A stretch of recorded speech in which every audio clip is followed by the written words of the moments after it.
And we go back to reports coming in from Iraq in what seems to be a massive victory for the government there. Iraqi forces have retaken Hawija from the control of Islamic State. Iraq's military stormed the last Islamic State enclaves in Hawija, which is a district in the Kirkuk province of Iraq.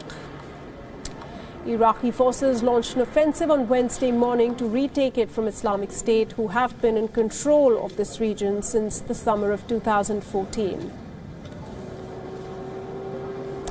There are also reports of more civilians fleeing from the Islamic State-held town of Hawija.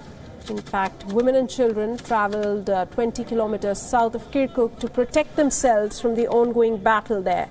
According to United Nations estimates, up to 78,000 people could still be trapped in the region. In fact, Iraqi forces have come out with this statement saying that they have retaken control of a stronghold of Islamic State terrorists in Iraq. Let me get in WION's correspondent Daniele Pagani at this point. Daniele, you understand this region. Give us a sense of, what exactly is going on. We understand that there are still some areas in Hawija, close to the border with Syria, that Islamic State controls even after the statement that we're hearing from the Iraqi forces.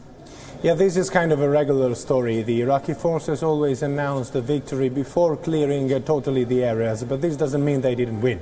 They actually won. There are the last pockets of resistance. This is normally, there is never, I would say, the right time to say we won. There will always be a little bit of resistance, so it will take a few more days. Hawija is south to Mosul, southwest to Mosul to be precise, and it was the last town, relevant town, I would say, controlled by the Islamic State. So now I can safely say that it is a matter of days for the military end of the Islamic State in Iraq.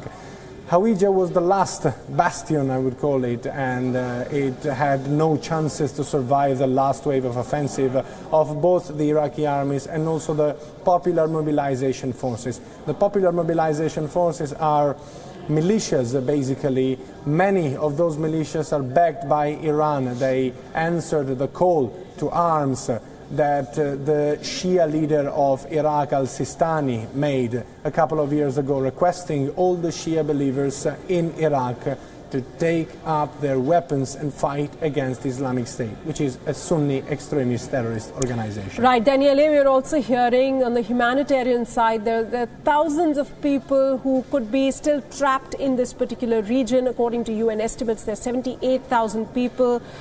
What is the fate of these people now? Will they try to flee? Because we understand some of them are too scared to flee this area as well.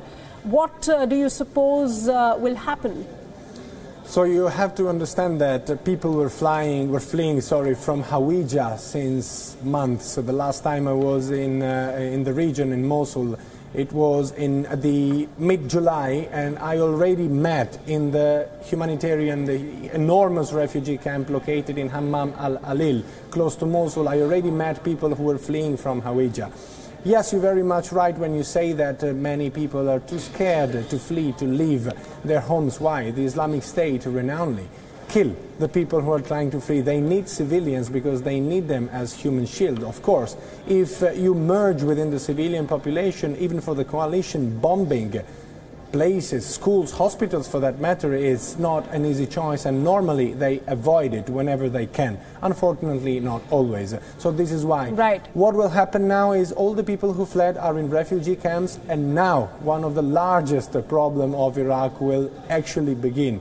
Iraq will need to find out a way to help these people to go back to their places and manage the sectarian conflict who can come out of this process. Thanks so much, Daniele Pagani.